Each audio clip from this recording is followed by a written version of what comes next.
Assalamualaikum warahmatullahi wabarakatuh.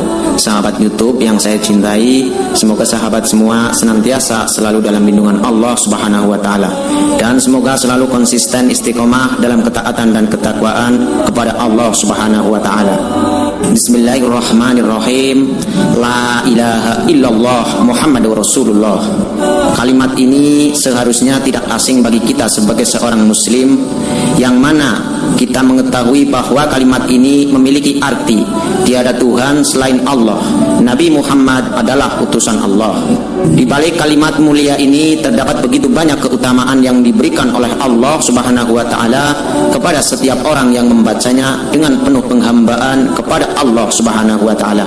Dalam kesempatan video kali ini saya akan menguraikan 5 keutamaan dari kalimat tersebut. Keutamaan yang pertama dari kalimat atau zikir ini adalah Rasulullah Shallallahu Alaihi Wasallam bersabda, apabila seorang hamba yang mukmin mengatakan La ilaha illallah Muhammadur Rasulullah, maka keluarlah dari mulut mukmin tersebut malaikat seperti seekor burung hijau yang memiliki sepasang sayap putih bertahtakan mutiara dan permata. Salah satu di antaranya berada di timur, sedangkan yang lain berada di barat. Apabila kedua sayap itu ditebarkan, maka keduanya melampaui timur dan barat.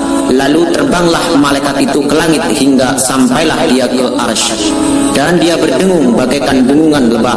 Kemudian berkatalah para malaikat pemikul arsy kepadanya, diamlah kamu demi keperkasaan dan keagungan Allah.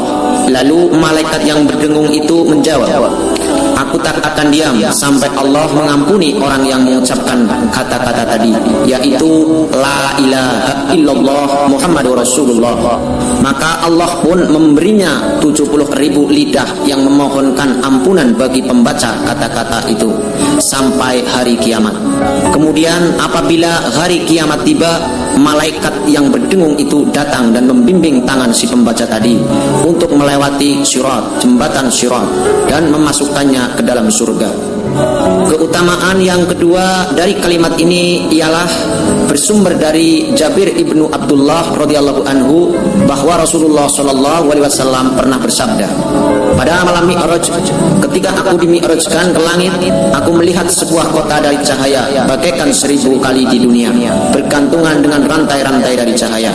Kota itu mempunyai 100.000 pintu sendiri-sendiri. Pada setiap pintunya terdapat tanaman yang dihampiri dengan rahmat Allah, dan pada setiap taman terdapat istana dari cahaya, dan pada setiap istana terdapat gedung dari cahaya, dan setiap gedung terdapat 70 ruangan dari cahaya, dan setiap ruangan terdapat rumah dari cahaya, dan di atas tiap-tiap rumah terdapat kamar dari cahaya, dan setiap kamar terdapat 400 pintu, masing-masing pintunya mempunyai 2 daun pintu, satu dari emas dan satunya lagi dari perak, dan di depan tiap-tiap pintu terdapat singgasana dari cahaya, dan di atas tiap-tiap singgasana terdapat kasur dari cahaya, dan di atas tiap-tiap kasur ada seorang bidadari yang sekiranya jika bidadari itu menampakkan jari manisnya di dunia ini, niscaya cahaya jari manisnya itu mengalahkan matahari dan bulan.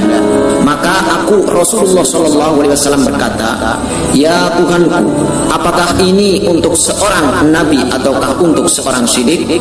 Lalu Allah Subhanahu wa taala menjawab, ini untuk orang-orang yang berzikir di saat-saat malam dan penghujung-penghujung siang, dan sesungguhnya mereka masih memperoleh tambahan lagi di sisiku, sedangkan aku maha luas.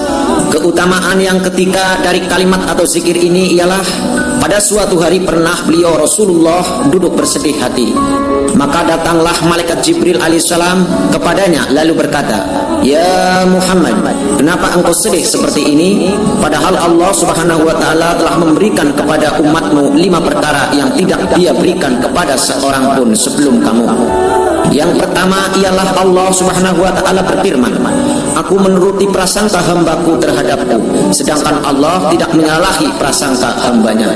Lalu yang kedua, barang siapa yang Allah tutupi aibnya di dunia, maka Allah akan dia bukakan aibnya pada hari kiamat. Yang ketiga ialah Allah tidak menutup terhadap umatmu pintu taubat selagi dia tercekik-cekik. Yang keempat ialah barang siapa yang melakukan dosa sepenuh bumi, maka Allah mengampuninya. setelah dia membaca la ilaha illallah Muhammad Rasulullah. Dan yang kelima ialah Allah mengangkat azab dari orang-orang mati karena doa orang-orang yang hidup. 5 perkara tersebut hanya diberikan kepada umatnya Nabi Muhammad SAW.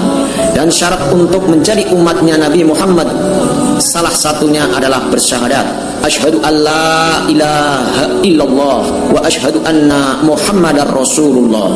Kemudian keutamaan yang keempat dari kalimat atau zikir ini ialah dalam tafsir Abu Su'ud dikatakan bahwa Al-Kalabi berkata, pernah ada 2 orang pendeta dari Syam datang ke Madinah menemui Nabi Muhammad SAW. Tatkala kedua pendeta itu melihat kota Madinah, maka berkatalah mereka berdua, alangkah miripnya kota ini dengan kriteria kota Nabi yang muncul pada akhir zaman. Dan ketika mereka menemui Nabi Muhammad SAW, mereka dapat mengenali sifatnya. Maka berkatalah mereka kepada beliau, Rasulullah SAW, Muhammadkah engkau? Lalu Nabi SAW menjawab, ya. Dan mereka bertanya lagi, Ahmadkah engkau? Dan Nabi Muhammad SAW menjawab, aku Muhammad dan Ahmad. Kemudian mereka berdua berkata, sesungguhnya kami hendak bertanya kepadamu tentang sesuatu. Jika engkau beritahukan kepada kami, maka kami akan beriman kepadamu dan akan membenarkan engkau. Maka Nabi Muhammad SAW berkata, bertanyalah. Lalu mereka bertanya, beritahukanlah kepada kami tentang syahadat yang terbesar dalam kitab Allah. Maka Allah Subhanahu wa ta'ala menurunkan ayat yang artinya Allah menyatakan bahwasanya tidak ada Tuhan melainkan Dia yang menegakkan keadilan. Para malaikat dan orang-orang yang berilmu juga menyatakan yang demikian itu. Tak ada Tuhan melainkan Dia yang maha perkasa lagi maha bijaksana. Sesungguhnya agama yang diridhoi di sisi Allah hanyalah Islam. Keutamaan yang kelima dari kalimat atau zikir ini ialah pada hari kiamat amal-amal akan datang membela pelakunya dan memberi syafaat pertolongan. Dan datanglah amalan solat itu lalu berkata, ya Tuhanku, akulah solat. Maka Allah Subhanahu wa ta'ala berfirman, sesungguhnya engkau baik-baik saja. Lalu datanglah amalan sedekah seraya berkata, ya Tuhanku, akulah sedekah. Maka Allah Subhanahu wa ta'ala berfirman, sesungguhnya engkau pun baik-baik saja. Lalu datanglah puasa seraya berkata, ya Tuhanku, akulah puasa. Lalu Allah Subhanahu wa ta'ala berfirman, kalian datang dengan baik-baik saja. Selanjutnya datanglah Islam dan berkata, dan engkaulah maha sejahtera. Maka Allah Subhanahu wa ta'ala pun berfirman, engkau datang dalam keadaan baik-baik denganmu aku mengambil dan denganmu aku memberi. Allah berkata demikian kepada Islam. Itu dikarenakan Islam itu mengucap seluruh perbuatan-perbuatan amalan tadi. Dan syarat menjadi Islam salah satunya ialah bersyahadat, asyhadu an la ilaha illallah wa asyhadu anna Muhammadar Rasulullah.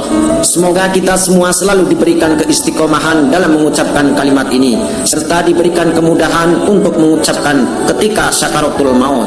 Amin. Karena kalimat la ilaha illallah merupakan harga surga.